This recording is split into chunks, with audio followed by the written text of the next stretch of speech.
Hello everybody, welcome to Unacademy. Ladies and gentleman, मैं निखिल गोयल एक बार फिर से तहे दिल से आप सभी का अपने इरिगेशन इंजीनियरिंग लेक्चर्स में स्वागत करता हूं। सो मेरे प्यारे दोस्तों, बड़ी शिद्दत के साथ एज यूजुअल एज ऑलवेज आप लोगों को पढ़ाने के लिए अपने यूट्यूब चैनल पर फ्री ऑफ कॉस्ट पधार रहा हूं, पधार चुका हूं, पधारूंगा, पढ़ाता रहूंगा। बस आप लोग पढ़ते रहिए और शेयर करते रहिए वीडियो को। इसी तरह का कंटेंट जो इरिगेशन इंजीनियरिंग में मैं आप लोगों को दे रहा हूं, इसी तरह का कंटेंट आपको आगे भी मिलता रहेगा। आप अपना काम करते रहिए, वीडियो से पढ़ते रहिए, नोट्स बनाते रहिए और क्वेश्चन सॉल्व करते रहिए और हमारा, अपने माँ बाप का, अपने देश का और अपना नाम रोशन करते रहिए। सो मेरे प्यारे दोस्तों, अनअकैडमी के प्लेटफॉर्म पर मैं आप लोगों के लिए इरिगेशन इंजीनियरिंग, जो कि जनरली मैं अपने पेड कोर्स में पढ़ाता हूँ, वो मैं पढ़ा चुका हूँ और पढ़ा रहा हूँ। काफ़ी लेक्चर पहले दे चुका हूँ। उम्मीद है अगर आप पहली बार मेरे सेशन को देख रहे हैं तो इससे पहले वाला लेक्चर भी देख लेना। काफ़ी सारे लेक्चर दे चुका हूँ, 4-5 लेक्चर हो चुके हैं इरिगेशन इंजीनियरिंग के। एक एक चीज़ बड़ी डिटेल में क्वेश्चंस के साथ आप लोगों को कराने का प्रयास है मेरा, और बिल्कुल कॉन्फिडेंस के साथ मैं ये बात कह सकता हूँ कि मैं अपने प्रयास में जरूर सक्सेसफुल होऊंगा। नाउ अनअकैडमी के प्लेटफॉर्म पर मैं अपना प्लस कोर्स लॉन्च कर चुका हूँ। लेडीज एंड जेंटलमैन, अगर आप मुझसे मेरे प्लस कोर्स में इसी तरह का कंटेंट पाना चाहते हैं, इसी तरह से पढ़ना चाहते हैं, सो मेरे प्यारे दोस्तों, प्लस कोर्स में आप लोगों को मेरी तरफ से डिटेल्ड कोर्स पढ़ाया जाता है। सब कुछ जो आपके एग्जाम के लिए आपको चाहिए वो आपको प्रोवाइड किया जाता है। So this is my code NG life. ये कोड जब आप पेमेंट करते टाइम लगाते हैं तो आप डायरेक्टली मेरी फैमिली से जुड़ जाते हैं। मैं और मेरी टीम आप लोगों को वहां पर पूरा नॉन टेक्निकल और टेक्निकल बड़ी शिद्दत के साथ, डिटेल में, प्रैक्टिस क्वेश्चन के साथ, नोट्स के साथ, लाइव डाउट सेशन के साथ, लाइव लेक्चर के साथ पढ़ाते हैं। तो इसी तरह के कंटेंट के लिए, इसी तरह के नोट्स के लिए, इसी तरह की स्ट्रेटजी के लिए और इसी तरह के सपोर्ट के लिए मेरी फैमिली से जुड़िए। मेरी गाइडेंस में अपनी सिविल इंजीनियरिंग की तैयारी नहीं, सीखने का प्रयास भी करिए, क्योंकि मेरा फंडा रहता है कि मैं आपको सिर्फ पढ़ाऊं नहीं, मैं आप लोगों को सिविल इंजीनियरिंग के कुछ प्रैक्टिकल फैक्ट्स भी बताऊं कि थ्योरी से प्रैक्टिकल को किस तरह से रिलेट किया जाता है और इसका फ्यूचर में आपको कहाँ यूज मिलेगा। तो मेरी पूरी कोशिश यही रहती है और मैं अपने लेक्चर्स में ये बताने का प्रयास भी करता हूँ स्टूडेंट्स को। सो लेडीज एंड जेंटलमैन, याद रखना है आप लोगों को, NG live is my code. अभी इसी के साथ छोटा सा इंफॉर्मेशन और देता हूं बच्चों कि ये एनजी लाइव कोड जो है ना, ये आप लोग अपने फ्रेंड्स को भी रिकमेंड कर सकते हैं। क्यों? क्योंकि अनअकैडमी पर आप लोगों को 32 प्लस कोर्स की तैयारी करवाई जाती है और ये सारे टॉप एजुकेटर पढ़ाते हैं।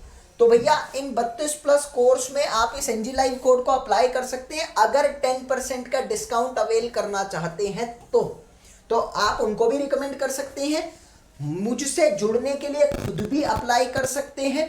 तो भैया, आप इस कोड को याद रखेंगे, एनजी लाइव कोड है हमारा। इसी के साथ जब आप पेमेंट करते हैं ना, तो पेमेंट करते टाइम आप लोगों को इस तरीके से एक इंटरफेस मिलेगा। यहां आपको लास्ट में एक ऑप्शन मिलता है हैव अ रेफरल कोड का, उसके साथ ही गिफ्ट बना होता है। भैया, गिफ्ट तो जरूरी है ना, 10% का डिस्काउंट मिलता है। तो 1 साल की cost after applying the NG live code यहां अप्लाई करना है। 1 साल की कॉस्ट आपकी 5400 रुपए और 2 साल की कॉस्ट आपकी 6480 रुपीज पड़ती है। That is the complete package cost. It means आपको अलग से कुछ नहीं देना होता, सब कुछ इसमें इंक्लूड होता है। चाहे नोट्स हो, चाहे टेस्ट सीरीज हो, चाहे वो आपके लाइव लेक्चर्स हो, चाहे वो आपके डाउट सेशन हो, चाहे वो आपके पीडीएफ हो, कुछ भी हो, सब इसमें इंक्लूड होता है, अलग से कुछ नहीं जाता। ठीक है, तो ये चीज आप लोगों को याद रखनी है, बहुत काम की बात है। सो लेडीज एंड जेंटलमैन, चलिए अपने इरिगेशन को स्टार्ट करते हैं। हमेशा की तरह एज यूजुअल एज ऑलवेज उसी एनर्जी के साथ जो मैं लिखवाऊंगा, जो मैं पढ़ाऊंगा, मेरी आप लोगों से एडवाइस और रिक्वेस्ट रहेगी कि नोट्स प्रिपेयर करना, क्योंकि आपके फ्यूचर में बहुत काम आएंगे। ठीक है, तो चलिए स्टार्ट करते हैं सेशन को। फिर सेशन के लास्ट में दोबारा से थोड़ी सी बात करेंगे। याद रखना, NG live code is my code to join me on Unacademy platform. You need to learn that code and apply that code during the payment. It will give you 10% discount. That is the instant discount. तुरंत के तुरंत आपको पता लग जाएगा और जब discount मिले ना तो मुस्कुराइएगा, क्योंकि आप मुझसे जुड़ जाएंगे। ठीक है, चलिए। Lecture number 14 में we have discussed about the dam. Also we are discussing about the forces acting on the dam. We have just written the name on the board कि उसका एक तो सेल्फ वेट लगता है, दूसरा लेडीज एंड जेंटलमैन उसके ऊपर एक वाटर प्रेशर फोर्स लगता है, वेव प्रेशर लगता है, अर्थक्वेक फोर्स लगता है, उसके बाद आपके डैम पर सिल्ट का फोर्स लगता है, उसके बाद लेडीज एंड जेंट आपके डैम पर आइस का प्रेशर भी लगता है। तो ये सारे ही प्रेशर एक्चुअली में आप लोगों को जानने हैं, बिकॉज आपका डैम का फॉर्मूला आ जाता है, न्यूमेरिकल भी अगर आता है तो फॉर्मूला बेसिस पे आता है, वैसे नहीं आता। तो मैं आपको डिस्कस करना चाहूंगा यहाँ पर बेसिकली कि हमारे डैम के ऊपर कौन कौन से फोर्सेस एक्ट होते हैं, और चलिए उन फोर्सेस के बारे में हम जानेंगे। सबसे पहले हम यहाँ पर लेकर चलते हैं वाटर प्रेशर। सपोज मैं आपको कहता हूँ कि this is your dam, this is your dam, and the dam is having the water like this, and the dam is having the water like this. This is the upstream side and this is the downstream side. Suppose the height of the water on the upstream side is h and the height of the water on the downstream side is h dash. I will say ladies and gentlemen कि अभी आप लोगों को जो water pressure निकालना है, यहाँ पर first pressure is known to be as the water pressure. So it is always having some formula. You need to go with the formula only, nothing else. सबको पता है यहाँ पर कि पानी जो है वो पूरा का पूरा एक पैराबोलिकली वेरिएशन में एक्ट करता है, और उसका फॉर्मूला हम लोगों को पता होता है h square into gamma by 2, सबको पता होता है ये। तो आई will say that soil mechanics में डिटेल में पढ़ा था हमने। आई will say that water pressure on upstream side कितना लगेगा आप लोगों का, हाफ इंटू में gamma W into H by 2। ये सारा हम लोग पढ़ चुके हैं ऑलरेडी, तो मेरे ख्याल में इसमें आपको दिक्कत नहीं होना चाहिए। क्यों होता है मैं डिस्कस कर देता हूं आपके साथ कि भैया टॉप पर आपका पानी नहीं है तो टॉप पे प्रेशर 0 होता है, बॉटम पे जो प्रेशर है वो ट्रायंगुलरली वेरी करता है। This pressure is gamma W into H and the total force acting is the area of this diagram. तो half into base into height, I am just writing it as h. So when I will be going to solve it, I will get it as half gamma w into my h square. Similarly, water pressure on downward side कितना होगा? Water pressure on downward side अगर मैं निकालना चाहता हूँ या downstream side अगर निकालना चाहता हूँ तो मैं लिख सकता हूँ half of gamma w into my h dash का whole square. Formula, nothing else. You need to go with the formula. Second one is known to be as the self weight of the dam. Self weight of dam.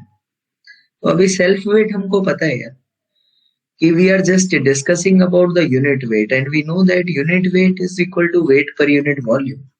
And I can say that actually whatever is the unit weight of the material we are using in the dam, weight of the material is gamma into maybe. Suppose I am saying that you are just constructing a dam with the help of one RCC structure. I can say that RCC के अंदर concrete plus में steel दोनों होता है, concrete plus में steel दोनों होता है। So we will be going with कि VC is the volume of the concrete and VS is the volume of the steel. I am saying that ladies and gentlemen कि total weight अगर मेरे को निकालना हुआ यहाँ से, total weight of the dam अगर मुझे निकालना हुआ, मैं यहाँ से करने वाला हूँ गामा कंक्रीट इंटू में volume of the concrete plus gamma steel into volume of the steel. This is actually the basic phenomena and you need to go with this, ठीक है। इसके बाद मेरे पास आता है वेट, सिंपल सा कंसेप्ट था। इसके बाद मेरे पास आता है अर्थक्वेक फोर्स।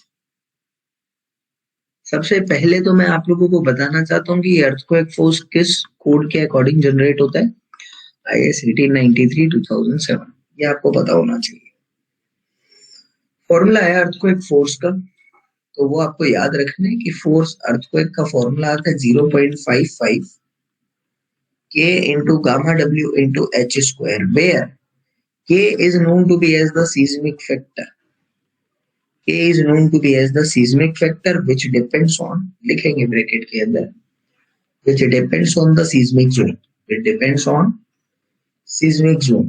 अब देखिए हमारे IS कोड के अकॉर्डिंग हमारे पास 5 जोन है। According to IS code we have 5 zone.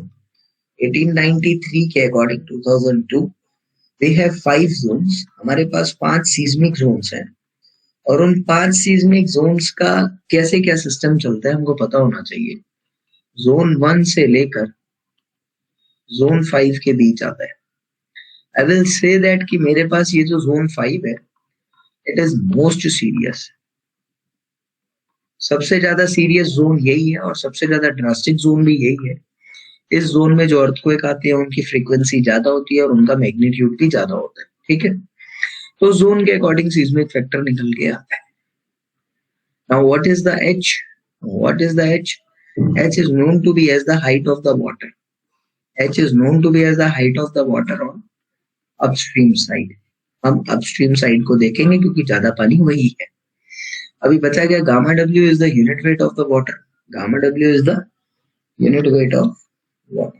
ये सारी चीजें हमको पता है। अब इसके बाद मेरे पास आता है ladies and gentleman another pressure that is known to be as the wave pressure. Now what is the wave pressure? Wave pressure is defined as, suppose आपकी एक वेव आ रही है, ऑब्वियसली वेव आती है, तो आपके इस पॉइंट से लेके इस पॉइंट तक का जो डिस्टेंस है जिसको हम मींडरिंग विड्थ का नाम दे रहे थे, let it be the h, this distance is h. So according to me wave pressure is given to you as 2 into में गामा डब्ल्यू इंटू में एच का स्क्वायर। एक छोटी सी बात आती है कि ये जो वेव प्रेशर है ये कहाँ एक्ट करता है। वेव प्रेशर इज एक्टिंग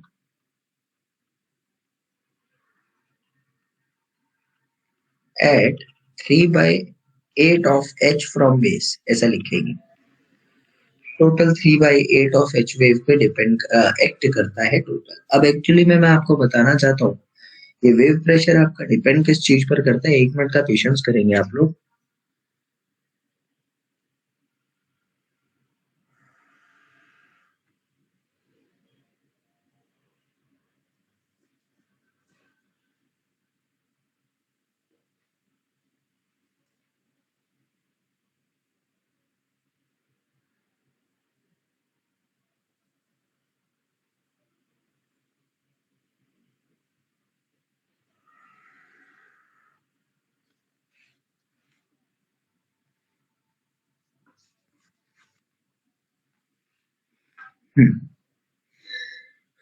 अब यहाँ से एक इम्पॉर्टेंट चीज जो मैंने अक्सर एसएससी जेई जैसे एग्जाम के लिए इम्पोर्टेंट समझी और गेट में भी पूछी गई है कि यहाँ पर हमने जाना कि H wave is the height of the wave. Now height of the wave कैसे निकाली जाती है मैं आपको बता देता हूँ। एच वेव जो होती है लेडीज एंड जेंटलमैन ये एक्चुअली में डिपेंड करती है आपके एफ नंबर पर। तो आपको ये चीज याद रखनी है कि एक हाइट का फॉर्मूला जो आपके एसएससी जेई के लिए काम आने वाला है वो होता है 0.032 into root of v into f, where v is equal to my velocity of the wave and f is equal to my straight. F is equal to my straight of water expense. मैं आपको बता देता हूँ कितना ज्यादा आपका ये पानी ट्रेवल कर रहा है, कितना इसका ओरिजिनल लेंथ आ रहा है, कितना लेंथ पे ये पानी खींच रहा है, that is known to be as the straight or the water expense, or I will say that length of the wave, ऐसा लिख, ठीक है। तो ये चीज आपको याद रखनी है। अच्छा ये फॉर्मूला हम कब यूज करते हैं? ये फॉर्मूला हम जब यूज करते हैं जब हमारा ये f का वैल्यू 32 किलोमीटर से ज्यादा हो जाता है। एक फॉर्मूला और काम में आता है, अगर f का वैल्यू 32 किलोमीटर से कम आता है तो हमारी hw height of the wave का फॉर्मूला क्या हो जाता है? हाइट ऑफ द वेव का फॉर्मूला आपका क्या हो जाता है यहाँ से 0.032 root of v f plus में 0.763 माइनस में 0.271 वी की एफ की पावर 3/4 एफ की power 3/4। And I will suggest you if you are preparing for JE exam no need to learn it, ये आपके कोर्स में ही नहीं है, ओनली यहाँ तक आप लोग याद रखेंगे, ठीक है। अब इसके बाद मेरी बात आती है यहाँ से कि हाइट ऑफ वेव पता लगने के बाद you can calculate the height wave pressure. उसके बाद मेरी बात आती है लेडीज एंड जेंटलमैन, अगला मेरा आता है that is known to be as the silt pressure. अगला मेरा आता है that is known to be as the silt pressure. Now what is the formula for the silt pressure? Simple, SP is equals to में half of KA into gamma W into में H dash का whole square या फिर height of the silt amount का whole square। What is the KA? Active earth pressure coefficient. You need to learn all the formula, nothing else. Active earth pressure coefficient. Gamma W आप सभी को पता है, और H silt आपको समझ में आ रहा होगा कि हाइट ऑफ द सिल्ट जो है वो आप लोगों का एच सिल्ट। ये चीज आपको क्लियर होनी चाहिए। ये आपके टोटल प्रेशर लगने वाले, एक छोटा सा प्रेशर और कर लो, आइस प्रेशर। देखिए तो नोट करके भी आप लोग लिख सकते हैं। आइस प्रेशर को जनरली हम लोग कितना मान के चलते हैं वो जरूरी है।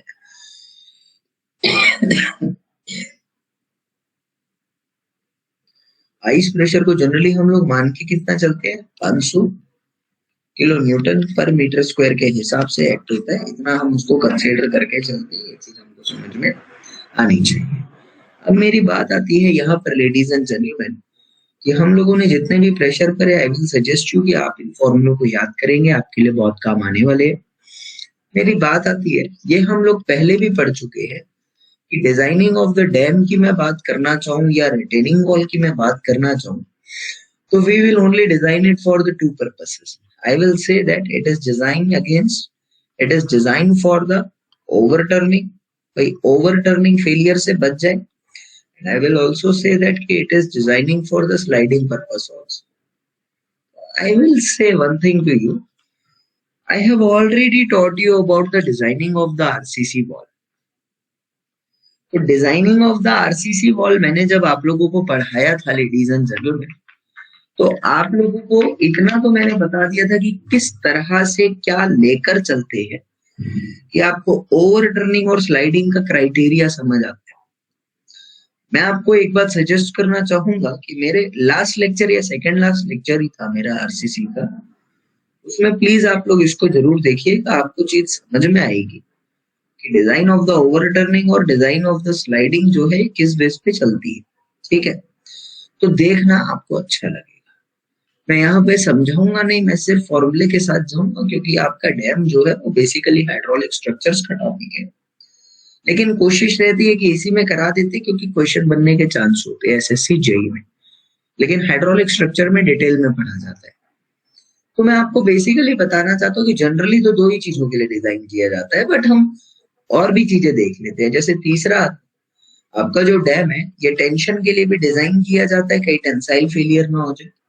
चौथी चीज, आपका जो डैम है ये कॉम्प्रेशन फेलियर के लिए भी डिजाइन किया जाता है, कॉम्प्रेशन और क्रशिंग इसके लिए भी डिजाइन ही किया जाता है। चलिए एक एक करके जरा फॉर्मूले के साथ हम निकल जाते हैं। First of all we will go with the design with overturning. Design for overturning, as we can say that overturning का मतलब होता है डैम का पलटना, डैम का घूम कर फेल होना। सपोज आपका ये डैम है और यहाँ पर आपका पानी है, that is the upstream side, that is the downstream side. अगर अपस्ट्रीम साइड का वजन डाउनस्ट्रीम साइड से ज्यादा है, या मैं ऐसा लिख सकता हूँ ये यहाँ एक्ट कर रहा है, ये यहाँ एक्ट कर रहा है, due to this there is origination of the couple, and due to the couple it will be going to rotate like this. तो इसको हम कहते हैं ओवरटर्न करना, इसको हम कहते हैं ओवरटर्न करना। First of all I will say that overturning के दौरान हम क्या कहेंगे कि ओवरटर्न किस बेसिस पे कहाँ पे होता है। Overturn is always along the top of the dam. आपका ओवरटर्न जो है ये सिर्फ और सिर्फ आपके डैम के टॉप के अबाउट होता है, इस पॉइंट के अबाउट ये होता है हमेशा, हिल के अबाउट कभी नहीं होता। उसके बाद मैं आपको बताना चाहता हूँ कि ओवरटर्न से बचने के लिए भी यूज हम फैक्टर ऑफ सेफ्टी। ओवरटर्न से बचने के लिए मैं एक फैक्टर ऑफ सेफ्टी यूज करता हूँ, या तो इसको ऐसा कह सकता हूँ कि there is also the generation of one moment in the structure whenever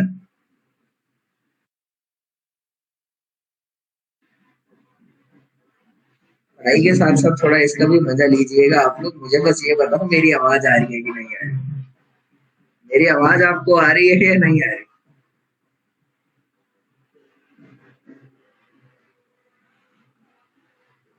आ रही है? तो अभी मेरी बात आती है यहाँ से कि overturning always along the top of the dam. मैं आपको एक चीज बताना चाहता हूँ, whenever there is the moment, whenever there is, इतना क्या है वैसे ही पता है, जब भी आपके डैम पर एक मोमेंट अप्लाई होगा तो आपके डैम के अंदर एक रीस्टोरिंग मोमेंट अपने आप पैदा होगा, बिकॉज उसको रेजिस्ट करने की कोशिश करे, तो आई can say that when applied moment is greater than when applied moment is greater than the restoring moment, या फिर restricted या resistive moment ऐसा कह लो, when the applied moment is greater than the resistive moment, then I can say that it will be going to fail, then failure condition will take place, then failure occurs, जाहिर सी बात है। I can say that इस condition को मद्देनजर रखते हुए मैं क्या करता हूँ, मैं रेजिस्टिव मूवमेंट को थोड़ा बढ़ाने की कोशिश करता हूँ। देन मैं क्या करूंगा, मैं अपनी रेजिस्टिव मूवमेंट को थोड़ा बढ़ाने की कोशिश करूंगा। कितना बढ़ाऊंगा, जाहिर सी बात है उतना बढ़ाऊंगा कि ये मेरा अप्लाइड मूवमेंट के बराबर या उसके जितना, तो मतलब उससे बड़ा हो, ताकि फेलियर ना हो किसी भी हालत में।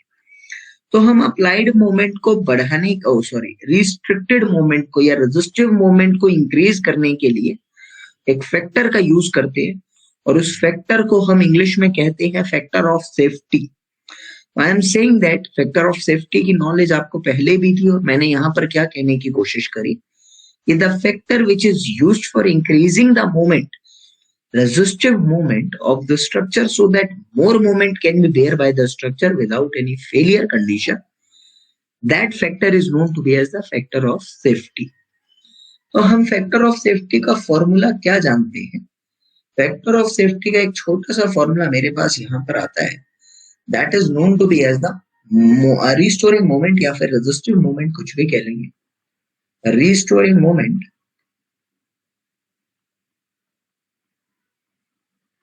अपॉन में ओवरटर्निंग मोमेंट।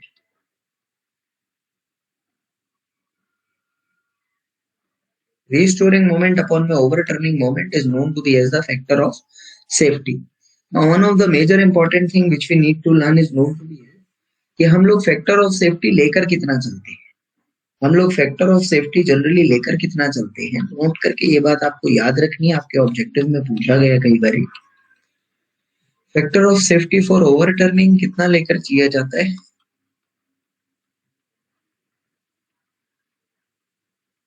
सिंपल सी बात। अब इसके बाद मैं आपको बताना चाहता हूं यहां से कि दूसरा मेरा जो फैक्टर आता है, that is known to be as the sliding.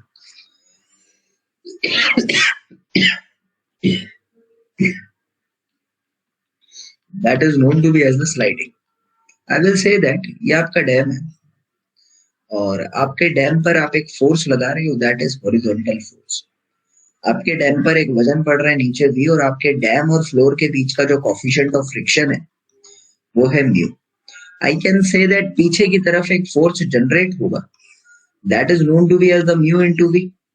अरे सबको पता है यार, पीछे फ्रिक्शन फोर्स आता है, फ्रिक्शन फोर्स का फॉर्मूला होता है mu into V, mu into mg, mu into V. I can say that if h is greater than mu into V, then fail होगा। अगर h smaller than mu into V है, then okay है, safe condition पे है, कोई problem ही नहीं है। तो it is my duty to make the dam safer. How can we make the dam safer? I can say that dam will be only safe when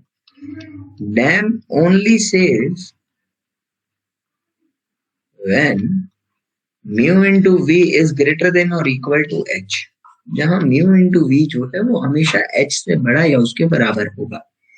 I can say that we need to increase mu into v. How we will be going to increase it? That is the question now.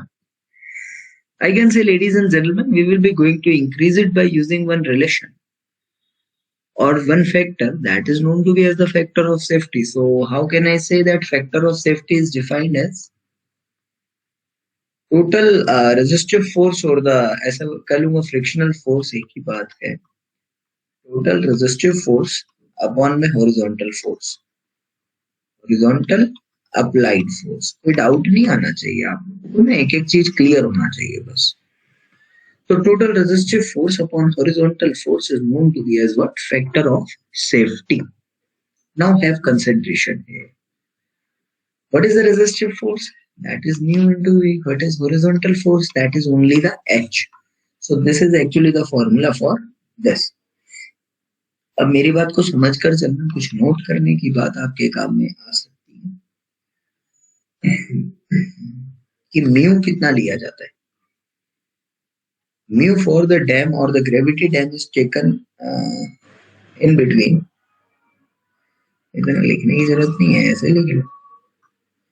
Mu is equal to 0.65 से लेकर 0.75 के बीच लाई करता है. ये चीज आपने याद रखनी. आगे मेरी बात आती है यहाँ से लेडीज एंड जेंटलमैन. तीसरा फेलियर मेरे पास आता है, that is known to be as the compression और टेंशन रेजिस्टिंग. वो जो मैंने रिटेनिंग वॉल में पढ़ाया था सेम ही चलेगा. तीसरा फैक्टर मेरे पास आता है design for tension. Design for tension, I will say that कि डिजाइन फॉर टेंशन के केस में minimum force that should be acting on the member और the dam should be equal to sigma v by b into में 1 minus में 6c by b, where b is the width of the structure,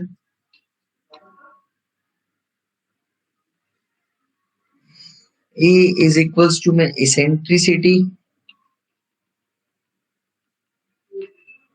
of resultant force from center of the dam. बाकी तो सब वही है. Sigma v is the total vertical force. You need to learn this. That is the P minimum.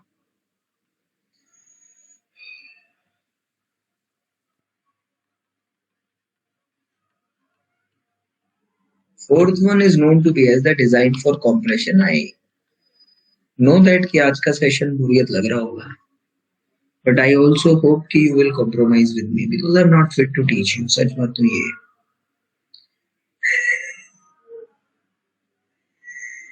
यार ऐसा ही में bore लग रहा है यार.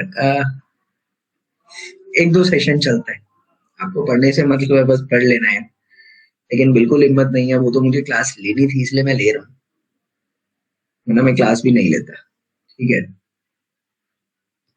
एक दो सेशन में चलता है. ठीक है, आज लास्ट है ना, सोम में जोश आ जाएगा, टेंशन नहीं. Design for compression, I will say that P maximum here is sigma v by v total v by b into में 1 plus में 6c by b. बाकी सब कुछ आप लोगों को डिफाइन है. You need to learn this. अब एक छोटी सी बात आती है कि dam will be designed for maximum of all the forces. जाहिर सी बात है कि डैम जो है वो सभी फोर्सेस में से सबसे ज्यादा फोर्स के लिए डिजाइन किया जाएगा.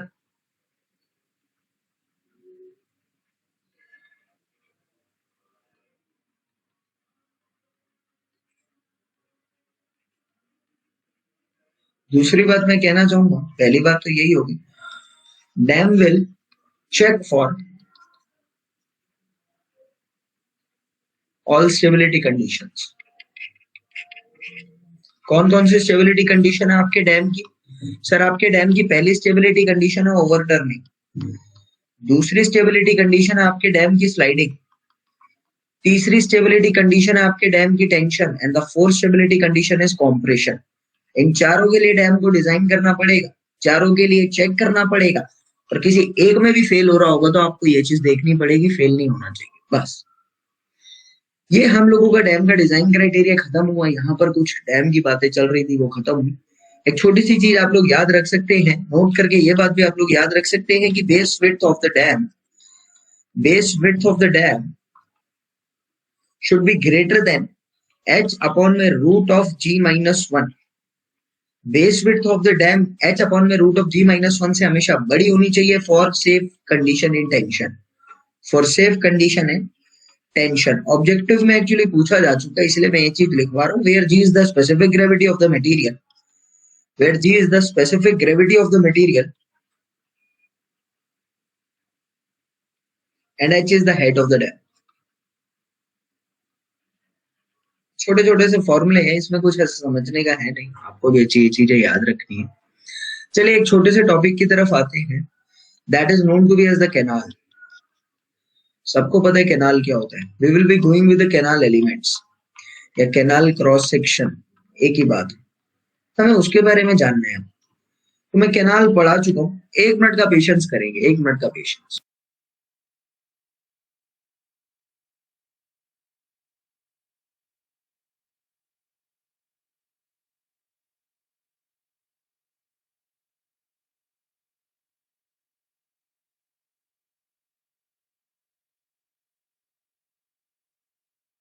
ओके, तो कैनाल का क्रॉस सेक्शन आप लोगों को पढ़ना है अभी, तो वो चीज डिस्कस करते हैं। देखो अभी होता क्या है कि ये कैनाल होता है, कैनाल के बाद एक ड्रेन होता है, ड्रेन के बाद आप लोगों का इस तरह का बैंक चलता है, बैंक चलने के बाद ये कैनाल का कुछ इस तरह का सेक्शन अंदर की तरफ जाता है, और यही सेक्शन यहाँ भी रिपीट होता है। आई will say that ladies and gentleman, अभी तुम इन सेक्शन को बोलते क्या क्या हो।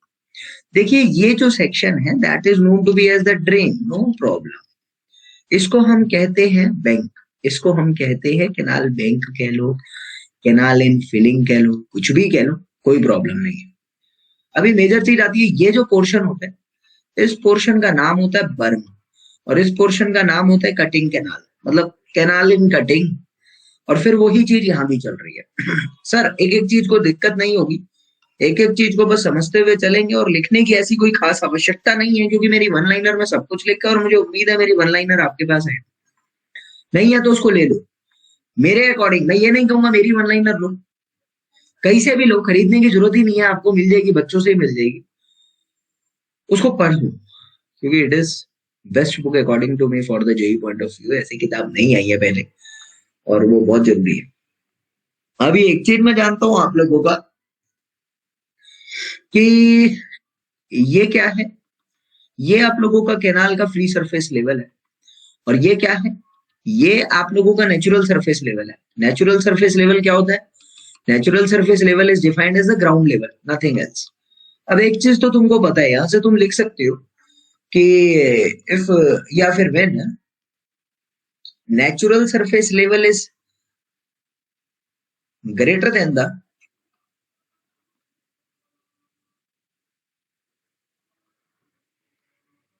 bed of canal, then we need to fill up the section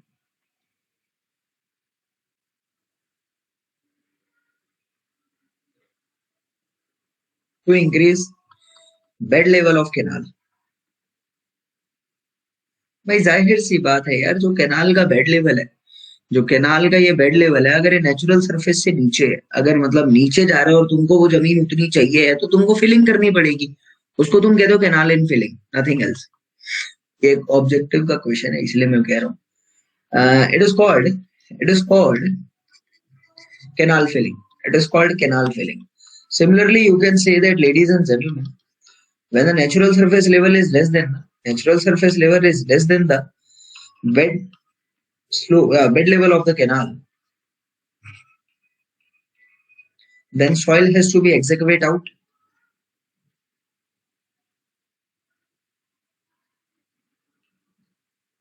उसको हम कहते हैं कटिंग इन कैनाल। सिंपल सी बात है, ठीक है। अब मेरी बात आती है यहाँ से लेडीज एंड जेंटलमैन, कि कैनाल फिलिंग आ गया, कैनाल कटिंग आ गया, एक छोटा सा पोर्शन आता है, इसमें कोई बड़ी छोड़ी बात नहीं है। इट इज द हॉरिजॉन्टल बर्म। क्या होता है? It is horizontal distance between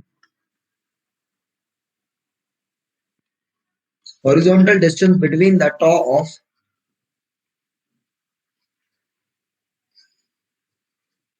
of the bank and the head of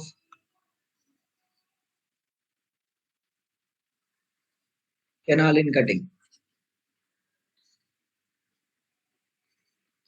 ये आपका टॉप ऑफ द बैंक और horizontal head of the canal cutting के बीच का हॉरिजॉन्टल डिस्टेंस है, मेजर वही बर्म कहलाता है। मेजर थिंग आती है क्यों प्रोवाइड करा जाता है, थोड़ा समझ कर चलो।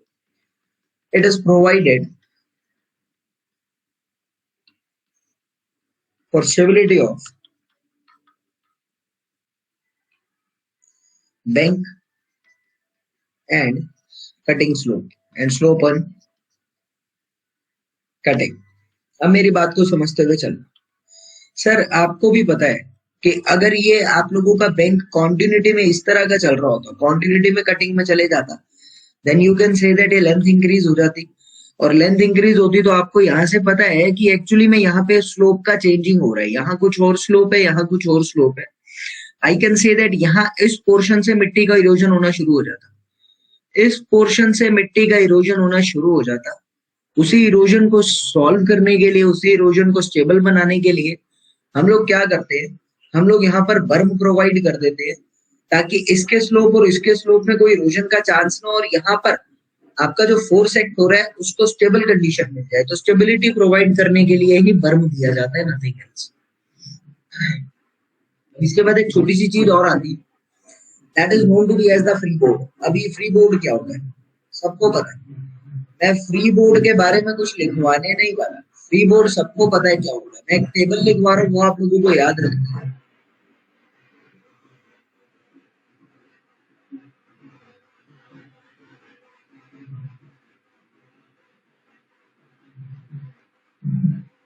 फ्री बोर्ड के लिए टेबल लिखवाना चाहूंगा। According to discharge free board vary करता है। अगर एक क्यूब है मीटर क्यूब पर सेकेंड, यहाँ पर है फ्री बोर्ड, यूनिट है मीटर में, तो अगर 1 से 5 मीटर क्यूब पर सेकेंड का डिस्चार्ज है तो फ्री बोर्ड इतना दिया जाता है।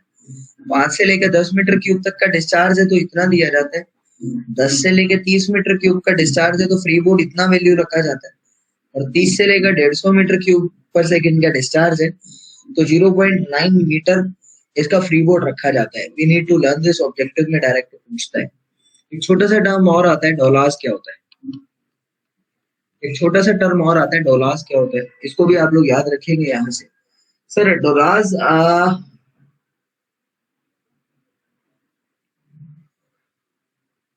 it is provided along the bank of the river.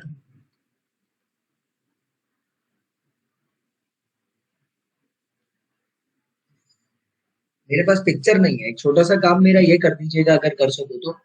Dolas एक बार गूगल पे देखना, पहली पिक्चर जो दिखे वो डोलास की, देखते समझ आ जाएगा, प्रॉब्लम नहीं होगी, मैं लिख देता हूँ, देखते समझ आ जाएगा।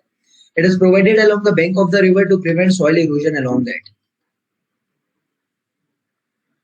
To prevent soil erosion, soil erosion से बचने के लिए हम डोलास को प्रोवाइड करते हैं ताकि आपका कैनाल में किसी तरह का सॉइल इरोजन ना हो। एक्चुअली में होता क्या है, जैसे कि आपका कैनाल का कटिंग और बर्म चल रहा है, जैसे मैंने कहा कि ये आपका बर्म है, कटिंग पोर्शन ये था, बर्म चलते चलते आप क्या करते हो, एक्स्ट्रा एक बैंक टाइप का प्रोवाइड कर देते हो।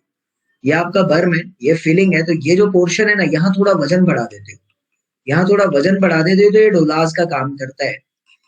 तो ये डोलास जब वजन बढ़ता है तो जाहिर सी बात है यहाँ पे स्टेबिलिटी इंक्रीज हो जाती है। स्टेबिलिटी इंक्रीज होगी तो इरोजन नहीं होगा। तो major function of the dowlas is to increase the stability, nothing else. तो ये चीज आपको समझनी है, बस और कुछ नहीं था। तो क्लियर होना चाहिए डोलास क्या होता है, यही होता है, ठीक है। अब मेजर पॉइंट डोलास से ऑब्जेक्टिव पॉइंट ऑफ व्यू से क्या पूछता है, ये चीज भी आपको पता होनी चाहिए। It is 0.3 metre high and 0.3 to 0.6 metre wide. 0.3 metre height है और 0.3 टू 0.6 मीटर इसकी हम विड्थ रखते हैं। अब इसके बाद मेरी बात आती है यहाँ पर, इसका स्लोप कितना होता है, स्लोप ऑफ डोलास कितना होता है। Generally it is being 1.5 v is to h, 1.5 h is to v से लेकर 2h is to 1v तक का स्लोप इसमें दिया जाता है। इसी के साथ मैं आपको ये भी चीज बताना चाहता हूँ, साथ के साथ ये याद रखेंगे, स्लोप इन फिलिंग और स्लोप इन कटिंग कितना होता है।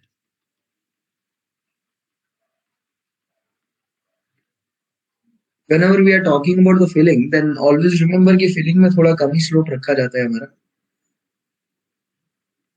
that is 1.5 into h से लेकर 2h is to 1v तक का स्लोप इसमें रखा जाता है। और अगर मैं कटिंग की बात करना चाहूँ तो 1h से 1v का स्लोप होता है, 1h is to 1v का स्लोप होता है, और maximum 1.5 is to h is to 1v का स्लोप रखा जाता है। अब मेरी बात आती है, क्वेश्चन यहाँ पर यह आता है, why slope in cutting is greater then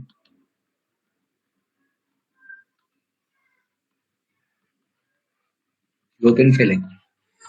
आज के लेक्चर के लिए क्षमा, क्योंकि होता है सारे लेक्चर अगर एनर्जी से भरे हुए मिल जाए तो फिर एनर्जी का एक प्रभाव जो होता है वो कम हो जाता है। एक दो लेक्चर बीच बीच में आना जरूरी है ऐसे, ताकि एनर्जी क्या होती है वो चीज पता लगती रहे। और रोज दिवाली होगी तो दिवाली का महत्व खत्म हो जाएगा, फैक्ट है। रोज कब पैसा आएगा, पैसे की अहमियत खत्म हो जाएगी। एक दो दिन होना चाहिए ऐसा बीच में ना, फिर उस चीज की अहमियत पता लगती रहती है। तो सोम में ठीक हो जाऊंगा मैं जहां तक है, फिर वही एनर्जी कॉम्प्रोमाइज करना, इस चीज में चलता रहता है ये सब। स्लोप इन कटिंग और स्लोप इन फिलिंग का क्या सीन है कि स्लोप इन कटिंग फिलिंग से ज्यादा क्यों होता है? Because I can say that कि वाटर जो है वो स्लोप इन कटिंग में रहता है। पानी जो है वो स्लोप इन कटिंग में रहता है। तो आई विल से दैट कि वाटर जो है वो एक्सपेल आउट ना हो, वाटर बाहर ना जाए। हम कोशिश करते हैं कि जब वाटर बाहर नहीं जाएगा तो फिलिंग में नहीं आएगा ना, तो वाटर का एक्सपेल आउट ना हो उससे बचाने के लिए हम इसको ज्यादा रखते हैं, no expulsion of the water, no expulsion of the water, ऐसा लिख लेता हूँ तो चीजें क्लियर रहेंगी। ठीक है, अगर पानी बाहर चला गया तो यहाँ पे सीपेज प्रॉब्लम कर सकता है, तो दिक्कत कर देगा, फिर प्रॉब्लम हो सकती है। ठीक है, ये चीज हमको क्लियर कर। आगे मेरी बात आती है, वैसे तो बात क्या है यार, यही है। चले, इसी के बाद छोटी सी बात एक और आता है, that is known to be as the borrow pit. I will say that when the soil in the filling is, when soil, ऐसा नहीं, extra soil in filling is required. Extra soil in filling is required. Then it fulfills by digging soil from the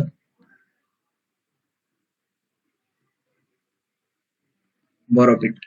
जब ज्यादा मिट्टी की जरूरत होती है तो उसको किसी गड्ढे से खोदते हैं, उस जगह को जहां से वो मिट्टी उधार ली जाती है उसको कहते हैं बोरो पिट। ठीक है, दूसरी बात आती है, सब कोई नहीं पूछने वाला, दूसरी बात आती है यहाँ से स्पॉइल बैंक क्या होता है। तो मैं आपको बता देता हूँ what is the spoil bank. जब canal in the filling is, when filling soil is more than the required soil,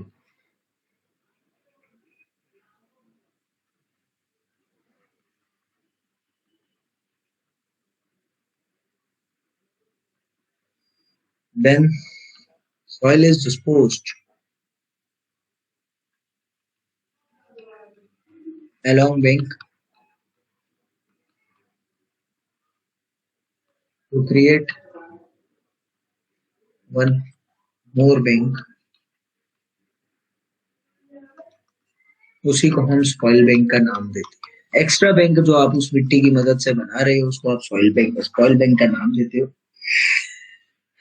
यही है। और एक छोटी सी चीज और याद रखना यार, आप सभी को पता है कि हर कैनाल के साथ में एक रोड होती है जो कि उसके सर्विस के काम आती है, इंस्पेक्शन के काम आती है। कभी कैनाल खराब हो जाए तो उसी रोड पे ट्रेवल किया जाता है, that is known to be as the service road. तो एक ही क्वेश्चन यहाँ से ये बनता है, सर्विस रोड की विड्थ कितनी होनी चाहिए?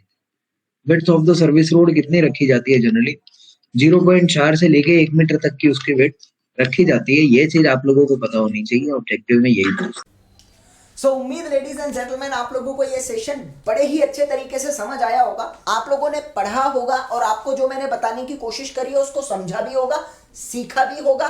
प्लस लेडीज एंड जेंटलमैन आपने नोट्स प्रिपेयर कर लिए होंगे और अगर नहीं करे हैं तो कर लेंगे, क्योंकि एग्जाम में मानो ना मानो, बिलीव मी, ट्रस्ट मी, आपके एग्जाम में इसी में से आता है।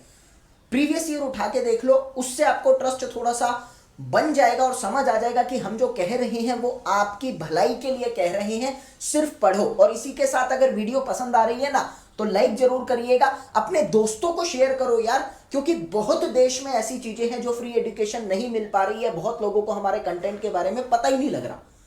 तो ऐसा कंटेंट मैं चाहता हूं देश के हर उस नागरिक तक पास पहुंचे जो सिविल इंजीनियरिंग की तैयारी कर रहा है या करना चाहता है, बस कर नहीं पा रहा। तो कर भलाई तो हो भलाई, इसी सिद्धांत पर चलते हुए शेयर करो यार। वीडियो के नीचे कमेंट जरूर करो अगर किसी चीज की कमी लगती है, और अगर अच्छा लगता है तो वो भी लिखो, हमें अच्छा लगता है। ठीक है, इसी के साथ लास्ट में हमेशा की तरह एक छोटी सी इंफॉर्मेशन, भैया ये मेरा कोड है NG Live। अगर आप मुझसे पढ़ना चाहते हैं, इसी तरह का कंटेंट, इसी तरह की नॉलेज डीप में गेन करना चाहते हैं तो अनअकैडमी के प्लेटफॉर्म पर मेरे प्लस कोर्स से जुड़ सकते हैं।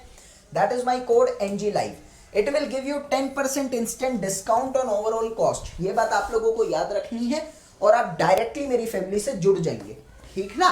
कॉस्ट मैंने आपको बताई दी थी 1 साल और 2 साल की कितनी पड़ती है। इससे कम का कोर्स भी अवेलेबल है, बट आप लोग लेना मत, क्योंकि वो महंगा पड़ता है और उतने में कुछ हो नहीं पाता। So I will recommend everybody that you need to go with 1 year or 2 year course. It will be beneficial to you always। एक तो कॉस्ट सस्ती, काफी सारे टीचर्स मिलते हैं, काफी सारे टीचर्स की स्ट्रेटेजी से इंटरेक्ट होने का मौका मिलता है, जो पसंद आती है वो गेट कर लो, ठीक है ना। तो मतलब काफी कुछ सही रहता है।